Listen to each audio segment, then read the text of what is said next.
Board number 4 na po ang kababayan nating si International Master Mark J. Bacojo. Ang nakaharap niya, Russia na naman.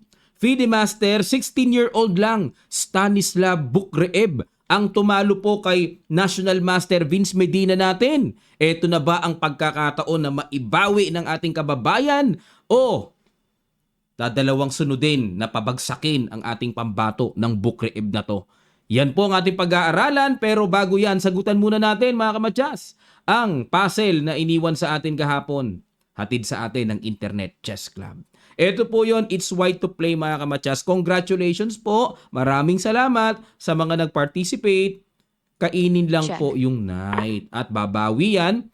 Tapos ipupush yung pawn. Ayun. Again, laro po ito ni John Timan noong araw. O sabay, Queen F3 check. Tuloy-tuloy kasi atake. Check. Ayun, tuloy-tuloy. Takbo yung king at huli ka. Huli ka, Balbon. Huli ang queen at dito po nagwagi si John Timan sa pamamagitan ng pagka-queenless ng black. Gawa na po kayo ng Internet Chess Club. Free lang po ang paggawa ng account dito at downloadable sa Play Store at sa App Store. Okay mga kamadyas, ating gisahin na ang laro ng ating kababayan. This time black po siya kaya babalik ta rin ko yung board. Ayan, black po ang ating pambato. Ang ginawa dito ng bagets na FIDE Master, nag D4, Knight F6 si MJ, C4, E6, Knight F3, nag D5. Pa Queen's Gambit na po ito, Knight C3, Bishop E7. Queen's Gambit declined ang dinipensang preparasyon. Bishop F4, ayan, bago sarhan, bago yung pawn ay mag-push E3, yung bishop po ay inilabas muna para merong pang-atake sa C7 mamaya. Nag-castling, E3, at nag-B6. Ayan, dito po, ang alam kong line talaga yung nagsi-C5. Ayan, panahon pa ni Nigel Short. Si Nigel Short ang magaling dito yung C5, dyan mabangi si Nigel Short. Pero dito, B6, nakita ko na rin po ito. Tinira ni Magnus Carlsen. Mukhang matindi preparasyon ni MJ Pang Magnusan Nag-Bishop D3. Ayun. Dito po kasi iniintay talagang gumalaw yung bishop sa kakakapturin yung pawn C4. Kumbaga parang nakatempo ng isang tira. Bishop takes C4 and Bishop B7 develop. Nag-Queen E2. Ayan, medyo nakiramdam muna dito si Bukreev na parang sa isang banda, parang gustong mag-castling sa queen side Kasi bakante na po yung king side, hindi pa ginagamit. Nag-Knight BD7. Nag-Rook D1, hindi pala magka-castling. Binakante ang D1 para sa tore. Usually po kasi sa ganitong tema, mga kamatyas, konting background lang sa opening, ang pambato ng black dito yung makatira ng C5. Every time na nakakatira ng C5 ang black dito, napakainam, lumuluwag ang galawan, especially makaka-rook C8 at nakakahataw ng capture sa D4, mainam yan sa black. So ito po ang ginawang setup dito ni Bukreev na yung tore ilagay kagad sa D1, pang ilang na kapag nag-C5, kakapturein lang, obligado, anong pang-capture? Saka may pressure na kagad yung tore sa queen. Tagus tagus ang pressure sa D-file Nag-Knight D5 muna. Ayun, nawala po sa talaan ng aklat Teka muna, bookline pa ito. Ang tinira nitong nakaraang 2023 may tumira ng A6. Okay po mga kamatyas A6 po ang tinira. Pero dito, Knight D5 ang bagong luto ng ating pambato at nag-castling. Talaga, pinakain yung bishop Yun lang. Takes. Ibig sabihin, nasa atin na yung bishop pair, no? Na kay MJ na. Nag-Knight F6, okay, para kontrolin uli ang D5. Knight E5, Knight D5, ayun, okay? At atake uli sa pawn F4.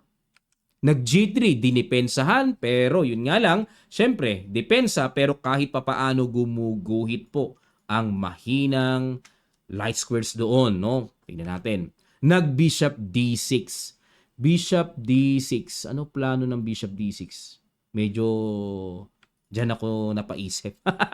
Pero syempre parang timing din na anytime, pag dumating ang pagkakataon ng pangangailangan, kakapturein ang knight na yan. O kaya may F6 pampaalis, no? Tingnan natin. Nag-Knight E4. Agad na pinuntahan dito ni Bukreev na Mukhang kakapturin yung bishop din para mawala yung pagka-bishop pair. At nag-F6, ayun na nga, para mapaalis po ang strong knight. Sa ganitong pagkakataon po, baka iniisip nyo, coach, ba't hindi kinapture? Ay, wag. Pag kinapture mo yan, mari-repair yung pawn structure. Imbis sa double pawn, pagkakain dyan sa knight, mawawala ang double pawn. So, wag ganun. Wag ganun. F6, paalis muna sa knight. At, ayun, umatras lamang po. No? Yun nga lang, may drawback pa din kahit papaano. Sa pagkakatulak ng F6, nagkaroon po ng kahinaan. O tingnan natin kung paano ang treatment dyan ni MJ. Nag-Queen D7. Agad niyang inaddress kasi alam niya talaga ang tatamaan talaga diyan yung E6 eh. Kaya kailangan depensan, something yung tore ilagay diyan mamaya. Nag-Rook FE1. Nakita niyo po inaalay na Inaalay na. Ayun, okay, para talagang agap-agap talaga na huwag basta mapabagsak 'yan. At dito, nag-Queen H5. Ayun. So ito po, no, inapplyan ni Bukreeb ng provoking. Kung matatandaan nyo po yung huling laro ni MJ. Nag-Queen H5 din siya. Tapos, hindi maka G6, G6 kasi magkakaroon ng kahinaan sa king side. Ano? Pero this time po kasi, wala namang dark square na. Walang dark square bishop, I mean. Kaya, sakto lang po ang G6. Kung buhay pa dark square bishop ng puti, medyo alanganin kasi kahit papaano may butas eh, 'di ba? Ngayon may butas man, wala namang dark square bishop ang puti. Hindi pa mga paliwanag Nag Queen E2 ayun. Talagang ano lang, nang wiwik-wik lang si Bukreeb eh. Nang wiwik-wik. Dahil tumulak po diyan, syempre, weak na rin po ang F6. Pero hindi basta-basta weak 'yan. At dito, nag-King G7. Islug-islug lang, matyaga lang talaga si MJ. Tyaga eh. Nag-A3. Okay, waiting lang din, ano? At nag-Bishop A8. Bahala ka dyan. Pass. Pas-pas Nag-pass dito, pass lang din, Kumbaga, sa isip ni MJ, bahala ka, ano bang gagawin mo? Nag-Bishop A2. Okay. Umatras, pero parang wala namang epekto rin eh. Nag-H6 lang. Ito laban nila, no? H6, anong plano? Mukhang mag-G5 yata si MJ dito. Parang may nakikita ko maganda yung G5. Pang-irita sa pawn F4 na tipong pag kumain, H po ng pangkakain at magkakaroon ng future attack. Ganun ba, no? G5 pa parating. Ganda nun Ayun. Inaddress kagad dito ni Bukreeb. Naramdaman na solid yung G5 Bakit pa iintayin makatira ng ganun, ano? At nag-Bishop B7. Pass! Bahala ka dyan. Nag-Queen D2, pass ulit. Ano gagawin mo? Yan, nag-iintayan sila ng balagbag na tira Nagpapakiramdaman Ayun, nag-A5. Okay? So, waiting yan pero essential pa rin yan para syempre sa paparating na B4 din kontrolado na, di ba? Pass. Ayun, talagang ubusan dito ng isipan, ano? Ito yung gutuman time kung tawagin. Islug-islugan. Ayan, align-align lang. Ayan, may target na naman dyan. Pass. Ayan, nag-Rook H8. Okay, itong Rook H8, tingin ko may timing pa rin. Gusto pa rin talaga ni MJ na bumasag sa G5. At dito nag-Queen C2. Ayun, pinila-pila pero hanggang forma lang Wala naman siyang pinipilahan dyan dahil pagkadami-daming depensa niyan Rook E7, agap-agap lang. Dinipensahan kahit di naman kailangan. Kasi talagang maraming depensa dyan. Pero ito, Rook E7, ay may nakikita akong something. Parang alisin yung king dyan, ilagay yung tore dyan, push G5. Parang pwede yun na ilalagay yung tore, no? Kasi talagang kailangan mayaman yung kaisipan mo sa positional strategies dito Ayun! Bumalagbag na! Eto na po. Nainip si Bukreeb, si FM, nainip. Pagtira ng knight E5, ayun, napaisip dito. Kung ako, mapapaisip talaga ako, Nagpakain ng isang pyesa. Pwersado bang kainin? Kinain po ni MJ. F takes E5, ang katwiran ni Bukreeb. Kurong din naman yung bishop mo. Kurong din naman. Ayun, nagsalita. Russian Ay, bata pa pala, no? Kurong din naman yung sir. Biglang binata. Ganun magsalita yung mga Russian nung nandun kami sa sa Russia mga kapatid. Tutunog Dusur ko ba siya? Wasit sumuko sa barat sa barat. Yung ganun ang tunog pero di ko naintindihan. Okay. Nag-Rook F7. Ayun. Kumbaga, okay, ganyan ang ginawa mo sa isip ni MJ, pero meron din naman siyang future na nabuksan. Yung F-file attack. E takes D6, C takes D6, Bishop B1, ayun, ayun. Yung pawn G6 may spot doon. O nga no ba, parang malakas din yun sa isang banda. At nag-rook F5. Okay? Binarhan kagad, maagang inaddress kagad yan, ano? Kasi kung mag-G4, papaalisin to, mabubutas naman yung pawn sa F4. Yun po yung mga teknikan Kung minsan, meron tayong mga ganong teknik dapat na i-apply. Yung tipong, okay, atakihin mo Tori ko. Pag alis ng Tori ko, butas na yung F4 mo. Pinoprovoke lang, ini-invite lang. Sige, atakihin mo. Nag-Queen E2. Ang daming kunat, ano? Ang kunat ang laban. Queen E2. Ilalagay dito. Okay. Tapos may pressure pa rin doon. Tapos yung bishop nandyan. Tingnan natin. Nag-rook F8, pinagpatong na po at nag-bishop D3. Grabing gutuman time to. Queen E7. Kembotan time Pakembot-kembot lang Bahala ka dyan. Queen E7, rook C2. Ayun. Teka muna. Hindi na basta kembot yan. Talagang may plano. Malakas yung mga tore pag nasa C-file na. Nag-King H8 bumaba. King H8. Bakit ba? Ano plano nun? Tingnan natin. Nag-Queen D2 dahil umalis po yung King sa pagkakadepensa. Whoop! May sundot kagad sa H6. Ayun! Grabe! Ikaw lang ba ang may karapatang bumalagbag? Si MJ din bumalagbag. Knight F4. Yun nga lang. Naging decisive advantage for white. 1.83. Yan. 1.92 na ang numerical value ng evaluation bar. Pabor sa puti. Grabing balagbag yan Bumalagbag. At dito po natumbukan ni Bukreev ang perfect move Bishop F1. Depensa lang.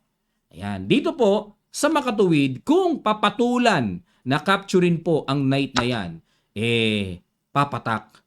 Ito gagawin. Queen takes H4. Kumbaga, gulo-gulo na. Ito gusto mo. Yan. Yung tore ilalagay po doon. Naku po, nakakatakot yan.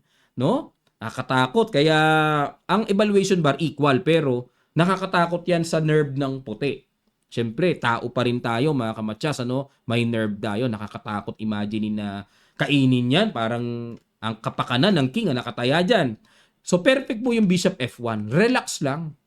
Para walang knight H3 na lundag na makukuha yung pawn F2 dahil nakapatong-patong na nga po sa F-file yan At dito, G5 pa. Talaga, grabe katapang. Talagang sayo na ang knight ko. Kainin mo na yan. Kinain muna yung pawn. Kain. Ayun. At dito po, mukhang kahiyaan yata nangyari. Sa isip ni Bukreev. Grabe, tumingin muna sa paligid. Kahiyaan Parang lumalabas. Takot ako Kainin ko na yung knight mo. Nadala sa ganun. At GF4, F3, ayan. Kaya po kinain or pinatulan na yung sacrifice kasi napansin dito ni Bukreev, may tore, may queen sa second rank, tapos may bishop na pangharang. Ano ang kinakatakot ko? Parang ganun. Nag-rook G8 check. King F2. Nakaw! Ayun, mga kamatsas. Ayun. Bumi! Kasi po dapat ang tira daw, Bishop G2. Harang lang. Harang lang, nabalahibuhan. Oo, natakot. Bishop G2 lang daw wala naman Equal lang naman pero dahil nag-King F2, bumi. Ayun, sunod-sunod. Queen H4 check. Nag-King E2, takbo. And Bishop takes E4, another good move. At dito ay, ayun, nag-Rook C3.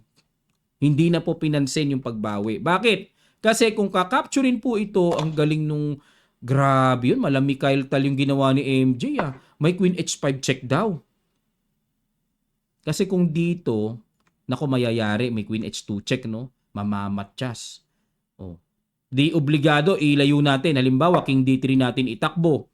Sabay Rook G3 check. Nakaw, grabe pala, ang tindi. Abay, ang tindi naman. Pag King C4, matchas pawn.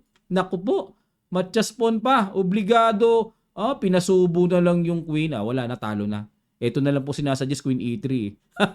O kaya rook e3. Talo na rin. Grabe pala ang laman nun. Sobrang tindi. Fatal pala. Para sa mga ibang beginners na nanonood ngayon, para sa inyo po ito. May matchas pawn. Yan. Naghahang ang chess base ko pag may matchas na eh. Ayun, okay? Matchas pawn, walang pupuntahan. Okay, balik tayo ha. Kaya ang ginawa po dito ni Bukreev, nag-rook c3 para madepensahan din yung pawn. Tamang hinala na rin. Baka mamaya dumiretso ng kain yan dyan. Dediretso talaga yan pagka pinabayaan. At ayun, nag-bishop to d5. Pero kung accurate po ang pag-uusapan, mas gusto po ng computer ang rook g3. Naku, matindi pala yan. Mas matindi yan. Oo nga, no? I-stay lang ang bishop dyan, wala pa naman eh. Kasi po pagka kinain dyan, may ganito. May queen h5 check, walang pupunta ang iba, king f2 and then queen h2. Paki-imagine nyo po, ayun, may queen h2, harang, kain, matchas. Okay po, paki-imagine nyo na lang ha. Okay, balik tayo. So, ang ginawa po dito ni MJ, nag-bishop d5. Nag-king d1, takbo na. Sugod, rook g1. Grabe naman yung atake na yun. Mikhail Tala. Nag-rook c8 check. Angat lang king g7 at nag-king c2. Wala na. Takbo hanggat may lupa ang nangyari sa white king. Okay, at grabe, accurate yung mga tira ni MJ. Namitas lang. Kung baga, wala pa rin namang gagawin. Di makagalaw ang mga pyesa. Namitas lang. Pawn f3. Diba? Lamang tiyan din yan. Nag-D5, wala na, bumalagbag na talaga dito si Bukreev. Idea po ng D5, ayun, Queen D4 check, baka makalimutan, matatangay, lilipad ang tore, at dito, in-E5 lang. Okay, para solid-solid lang, wala yung mga check-check na yon. Ngayon, may check dito ng tore, pero wala, check lamok lang yan, wala pong kasunod yan. Kapag katsumik lang yan dyan. Nag-King B3, ayan Talagang kumbaga sa takbo na talaga eh, hanggang sa makatago dun eh. Para mas safe, no? At nag-queen h1. Ayun. Para talagang, pabagsakin na yung isang pyesa. At dito, nag-queen c2. Kumounter. Kumounter po ng atake. Talagang, ito po yung tinignan ko sa, may live din po sila pero yung live niya, parang live na iba eh. Napapanood ko po ito sa site ng live nila eh. Doon sa Moscow, no? Dito po pag queen c2, sa pagkakatanda ko, lamang ng oras itong si Bukreev kay Bakuho eh. Lamang po ng oras. Kaya medyo parang magulo, no? Nanggugulo siya. At sa pagkakataong ito, ang ginawa, yung bishop d5 check muna, no? Nag-bishop c4. Ayan na yung magulong part. Ito na po yung magulong part eh. Ayun, nag-queen h3 check. Nag-queen h3 kasi medyo maliit na po yung oras ni MJ dito eh. Naka-equalize. So, tinan nyo po yung evaluation bar. Umangat, na dapat po ang tira dito, ang accurate ay queen f3 check. Diyan dapat uncheck. Queen f3. Tapos, pag nag-king a2, tago, kakain dito. Okay? Tapos, babawi dito. Halimbawa, kung hindi. Halimbawa, sige, kain dito. Tingnan natin. Parang magulo pa rin no? Kakain dito, check. Obligado, kainin ng tore yan, di ba? Ayun pala ang diferensya, no? Oo nga, no? May rook a1 check. Grabe, may ganun pala. Kasi kailangan mawala po yung tore. Otherwise, delikado ang blocking pag may toring makakasugod. Mamamatchas pa yung block dyan. Kain dito, sabay may queen f1. Ayun. Huli din ang tore. Angat, sabay kain. Ayun. Kumbaga, magiging queen ending na pagka itim-itim ng position sa dami ng lamang na pawn. Ayun po mga kamatchas. Okay, dito, kahit di na ituloy, kitang-kita naman po, decisive advantage for black. Grabe pala yung queen f3 niyo. Ngayon, ano diferensya ng queen h3 check? Ano diferensya? Tingnan natin. Sa ginawa, queen h3 check, nag-king a2, nag-rook g2. Ang diferensya po ito mga kamatsas, ito po difference, no? Pag kinain kasi to, may capture dito, bishop takes d5. Na kung yung kanina, queen f3 ang piniling pang check, depensado yung bishop. Pag kinapture, check pa.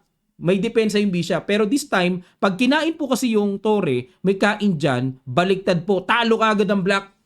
Talo ka agad, baliktad kasi wala nang check dito sa White King. Samantalang, ang King ngayon ang nanganganib kasi may check. Grabe, ang daming check na paparating. Grabe, biglang baliktad, ano? Hiwaga talaga ng Diyos, oh. Decisive advantage for White kagad. Talo yung posisyon na yan. Kaya tama rin po ang naging decision dito ni MJ na mag-rook G2 at huwag kainin yung libreng rook sa E1. So, tempo attack muna sa Queen. Nag-rook G1. Talagang hinabol, ano? Hindi makakain dito dahil nga po may pin. Ayun, nilagyan ng tore para pangdagdag, no? Kasi po, kung kakainin yun, dun din mauuwi. Bishop takes din. Dun din mauuwi, ano? Sa nakita na natin. So, nag-rook F, G5. Kinain. This time, iba na to. Iba na to. Pwede nang kainin yung queen. Grabe yung ginawa pala ni Bukrev, ano? Nagpa-queenless siya. Kinain. Ayun. Diyan naman nag-blunder. To maintain the equality. Equal na kasi evaluation bar dito eh. 0.00. To maintain it, dapat po rook G8 makita. O pag king F6, check lang dito. Yan ang tamang timpla pala dyan. O, ngayon pinapabalik-balik na lang eh. King G7 check. Pabalik-balik. Bakit? Halimbawa kung magpilit para makita natin. Ganun pa rin. Equal pa rin. Rook F7. O halimbawa, mag-king E8, sabay rook takes G5. Yung nga lang, nakakatakot, ano? Tipong may rook G8, baka mamatchas pa. Samantalang yung white king, wala pang check. May iintindihin na ang black na papuntang rook G8. Anong gagawin ngayon? Only move is queen H8. Tapos mag-rook A7. Nakakatakot. Nakakatakot. Aray ko, nakakatakot to. Mag-king D8 para pag chumek dito, may harang. Kakatakot ito. Sabay may king B3. Sabi ganun lang. Patay tayo dyan. Pero, at least yung king, hindi makaalis-alis yung queen kasi laging may binabantayan mga bagay-bagay na baka biglang mamatchas pa ang black dito. O, pinakita ko lang po sa inyo ang senaryo, no? Na yun dapat ang pang-equalize dito ng white o ni Bukrev. Pero ang ginawa niya, kinapture niya. Ayun, bumalik uli sa pagka-decisive advantage si MJ. Nag-king F6. At nag-rook si G8. Ayan, para depensa sa isip ni Bukrev. Okay, wala ka pa naman check eh. Forma muna ako ng ganyan, baka mamaya mamatchas pa ang black king. Parang ganon. Pero, tumbok po ang tiro. Good move. Queen H7.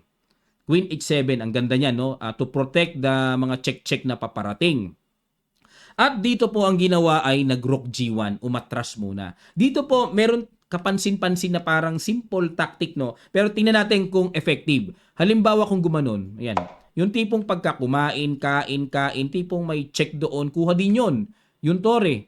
O ito po gagawin. Capture, takes, ayun, kakainin lang. O halimbawa may bishop E4 check, diba? G5, may kain din naman doon eh. May F3. O sige, tingnan natin. Siyempre, kailangan itakbo natin yung king. Ilapit natin, king F4. Naku po, ito na kasunod. Iyan ang kasunod. Huwag mo nang push kasi may bishop D3 lang din naman eh. O tapos king C1, E4. O konti pag-aaral lang po sa endgame ha. O king D1, D5. Papagapangin pala. O paano kung halimbawa pumunta dito para masabing yung king napakalapit na. Magdi D4. Wala rin pala magagawa dito. Daming pawns. Talo pa rin pala yung endgame na yan. O halimbawa, mag B4. Assume lang po tayo, no? Para matuto tayo sa endgame part na to, may D3. O halimbawa, bishop A4, AB4 muna, AB4, tapos E3. Ayun. Halimbawa lang, magganyan, D2 check, obligado, king D1, tapos king G3. Ayun, okay. Pangita na, talo talaga kagad ang puti. Kasi magkiking F2 and then E2 check, kainin man, may kasunod na pawn, and then promote to queen. Okay po? Gets na? So, talo na. Deads ang white dyan. O, balik tayo mga kamatsas. Maganda po, nakikita natin yung mga tinik-tinik para himay na himay. So, again ha, pag check po dito, hindi pwedeng bumaba may rook G7 check. Ibang usapan nyo, kaya kailangan kainin talaga. So, kaya pala hindi pa in-apply. Nag-rook G1 muna si Bukrev at nag-E4. Ayun, napakaganda po ng tira na yan. Pag tira dyan, talagang kitang-kita ang pathways na dadaanan dito ng Black King. Yan, we find ways, sabi ng BDO. O, para dire-diretso doon.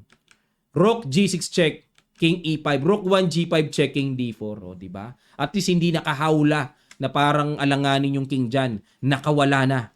At nag-rook takes d6. Siyempre, yan na lang ang huling tsansa dito ng puti. Makagulo-gulo, di ba? O, pero, ayun, dito po mga kamatya, sa kabila ng kaguluhan, ano kaya ang perfect move na naman na natumbukan ng ating pambato? Sige po, pakiguess nyo sa ilang sandali lang. Tutuloy kagad natin. Start.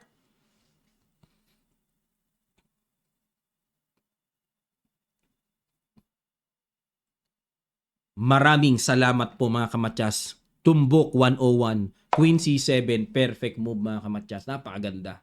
Okay, para i-threat yung tore. So hindi pwedeng alisin ang bishop ng ganun-ganun lang dahil yung magdi-deliver na check, naka-threat nga. Nag-rook G6. Dinepensahan dito ni Bukreev. At, ay grabe naman tears yun. Nag-rook C5 check lang, rook C5 threat lang sa bishop. Anong check? Okay, nag-rook C5 lang. Na ang tanong, saan dadalhin ang bishop para magkaroon ng effective check? Wala naman. 'Di ba? Wala naman. O kaya tama lang po yung rook C5. Genius talaga si MJ, malupites. Bishop C6 check, King E3, o 'di ba? Ano kasunod? Walang kasunod. At dito nag-rook GE6. Ayun, another good move, number 1. Computer move na natumbukan ni MJ. Boom, rook takes bishop. Bawasan ang nangungulit. Matinik masyado ang bishop na yan. So, tinanggal muna yung matinik. Ayun, Queen F7. Para pin, di makaalis pa. Nag-King B1, umalis na sa pin. Pero may push F3 na. Naku po, dalawang tulak na lang. Gagraduate na yan po na yan. Nag-Rook F6. Queen D5 lang iwas. Rook C3 check.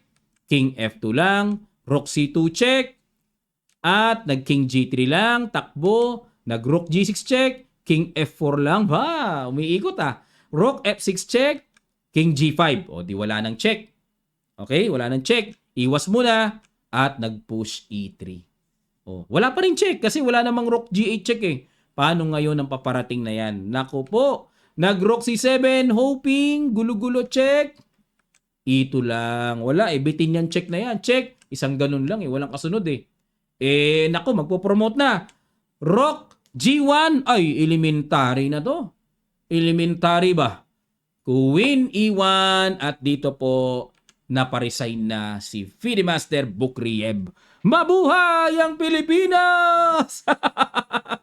Board number 4 na yan mga kamatya. Sana sa taas na si MJ. Ay, ang ganda ng kanyang iniscore. Oh, mabuhay! Okay, ito po. Silipin natin ang kanilang mga naging results sa round number 9, penultimate round. Nagtabla po sa top board. Ayan, no? At, ang gandang tignan, no? Board number 4 yan. Nasa taas yan, no? Panalo si MJ, board number 4. At, sino pa ba yung mga ibang Pinoy? Board number 14, tabla po si FM Nuri Alikain kay GM Gabrielian Arthur. At, sino pa ba? Board number 21, kita nyo po dyan. Board number 21, flag ng Philippines. National Master Medina, ay natalo kay Woman Grandmaster Goltseva ng Russia. Yun. At FIDE Master Daniel Causo, board number 32. Ayun po, no? Ano naging resulta? Natalo siya kay IM Sitnikov Anton. Ukraine yata yung flag na yan. Ayan. Talaga nagpapainit pa ng makina si biyaherong chess coach. Ayan, kasi bagong salang ulang uli eh. Matapos ang 5 taon na walang laro ng long game, napasabak uli. Ayan, medyo kumbaga sa kailangan kiskisin muna yung mga kalakalawang. Iinit din naman yan pagka talagang babad na. Board number 41, ayun. Okay, nanalo po si IM Consyo kay CM Karpenko. At yung isa pa nating kababayan, ayun, si board number 58, ACM Narzabal Jomel, natalo po kay CM Boykov Pavel. Yan po, no? At ito po, silipin muna natin yung standing bago natin tignan ng pairing sa kanilang last round. Aba, nangunguna po ang ating kababayan. Woohoo! Pinakamataas po ang tie break niya. Tingnan nyo po, no? Bagamat pare-parehong 7 points, nangunguna ang ating kababayan na si IM Mark J. Bacoho. Nangunguna O, ang points po, 7. Apat sila. Pero tingnan nyo po yung TB1, tiebreak 1. Lamang siya ng 0.5 tiebreak ahead of IM Ramil. Faiza na lang. Faizra. Haba ng pangalan. 49 lang. Tapos sumusunod lang yung dalawang GMs. 47.5. And ayun o, yun yung tiebreak eh. Ayan o. Sa TB1, sa dulo. O, di ba? Ay, grabe. Gracious. Okay. Sino bang last round fight? Tingnan nga natin. Last round fight. Kalaban po, ay ganda, yung dalawang GM naglaban, no? Sa taas yung dalawang GM. At ang kalaban po ni MJ ay IM ng Russia rin to, alam ko eh. Ayan, no? Si Faizrak Manob. Ayun, naku. Pag nanalo pag itong apat na to nagtabla, 7.5 points, ano, yung Mitra ba, yung sa board number 3, pag nagkatalo to, magiging 7.5 din, ano? Ayan. Pero kung tabla po ito, magtabla lang itong boards 1 and 2, pagdating sa tiebreak, malaki ang tsansa ni IM Bacoho na mag-champion tayo. Woohoo! Magcha-champion ng Pilipinas. Ayun, no? Malaki tsansa. Hanip si... At alam ko po, click ko lang po si MJ, ano, yung pangalan niya. Click ko lang. Ilang rating na ba siya? Grabe, parang feeling ko naka-GM norm na siya eh. Feeling ko lang. As of after round number 9, feeling ko GM norm na siya. Tingnan nyo po ang performance, 2667. Oh, ewan ko lang sa average rating, pero feeling ko naka-GM norm na siya. Ewan ko lang, hindi ako sigurado, pero sa score po na yan, out of 9 rounds, parang naka-GM norm na yan. Isang GM norm na, no? Ganda ng performance, oh. Tingnan nyo po, oh. Ang plus rating niya, 83.8. Grabe. Grabe, oh. Halos mag-2400 na siya. Ang rating niya po is 2305 plus 83. Naku, patay. 2305. So, lalabas, 23 nako. 2388.8. Oh, halos 2389 na rin. Naku, konti na lang 2400 na malupites itong si MJ, ano. Matindi. Ganda ng mga pinagtatalo niya. Isa lang ang talo niya eh. Kay Afanasyev lang eh. Sana manalo siya sa last round. Champion pa. Sana manalo siya. Buti ganda ng pairing niya, no? Ganda ng pairing niya, oh. Ang naglaban sa last round, yung dalawang GM. Delikading. Siyempre, mataas ang risk pagka GM ang kalaban. Pero siyempre, may risk din naman dito sa kalaban ni IM Bacoho kasi kahit papaano po ay, naku, maganda rin ang kondisyon eh. Aabot ba ng 7 yan? Kung hindi maganda ang kondisyon yan, naka-change oil yan. Naka-change oil. Okay mga kamatyas, abangan natin ang magiging resulta nito. Maraming salamat po sa inyong matyagang panonood. Sana po natuto kayo mga kamatyas. Maraming salamat. Don't forget to subscribe this channel. Click notification bell all. Maraming salamat po at magkita-kita pa tayo sa mga susunod pang updates, God willing.